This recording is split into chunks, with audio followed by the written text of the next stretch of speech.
Hello and welcome. It's nice to be back now that I have replaced my dead laptop. As I was cleaning up my files before it died, I found this footage which had not previously been posted. This is a ride on my 2019 Specialized Rockhopper Gojira from August 2nd, 2019. There is a link to my first review of this bike at the end of the video. And yes, I name my bikes. You don't? So, this trail is called Lizzard with 2 Z's, and it's part of the Bond Brook Recreation Area in Augusta, Maine. I don't recall why, but the first few minutes on this recording are missing. I really like this trail, and I often use it on the trail rides I lead from my office. This trail has a nice mix of woods and open-ish terrain, and the trail itself is challenging enough to be interesting, but not so much that newbies are intimidated.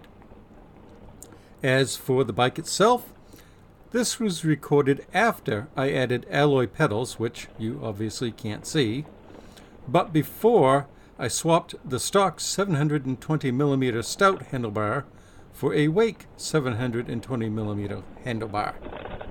Now that may sound pointless, but bear with me. The stock bar, as you can see, has very little rise and sweep. That, in combination with the stock stem, made me feel like I was leaning forward just a bit too much. The Wake bar has a moderate rise, which makes for a reasonable sweep when I rotated it back toward me. That one small change made a really big difference in my riding position and comfort. The bike still has the stock 100mm SR Suntour XCT sprung fork.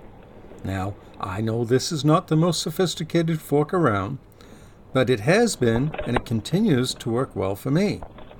And if Suntours were really as bad as some say, why would Trek, Specialized, and many others risk their reputation for quality by equipping their bikes with them?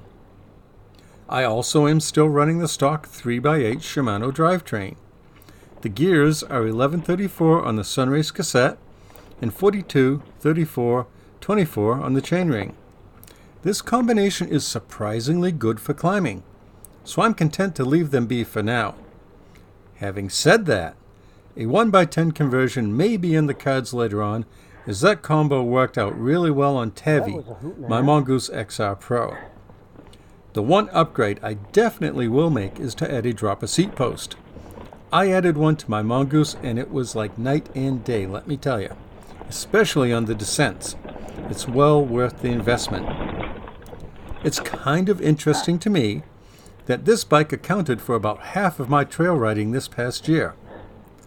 I started cycling in 2017 on road bikes and got into mountain biking in November of 2018, basically the end of the season.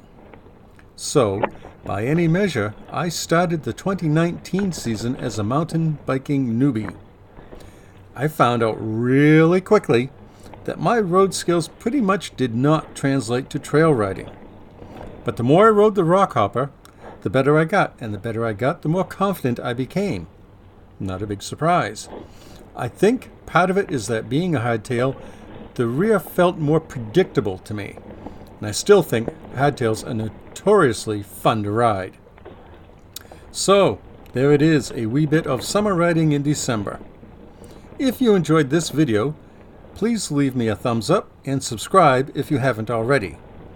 If you want to see my first impressions of the Rockhopper, there's a link below left. And if you want to check out the XR Pro I mentioned, there is a link below right. And as always, thanks for watching. I really do appreciate it when you do. Bye.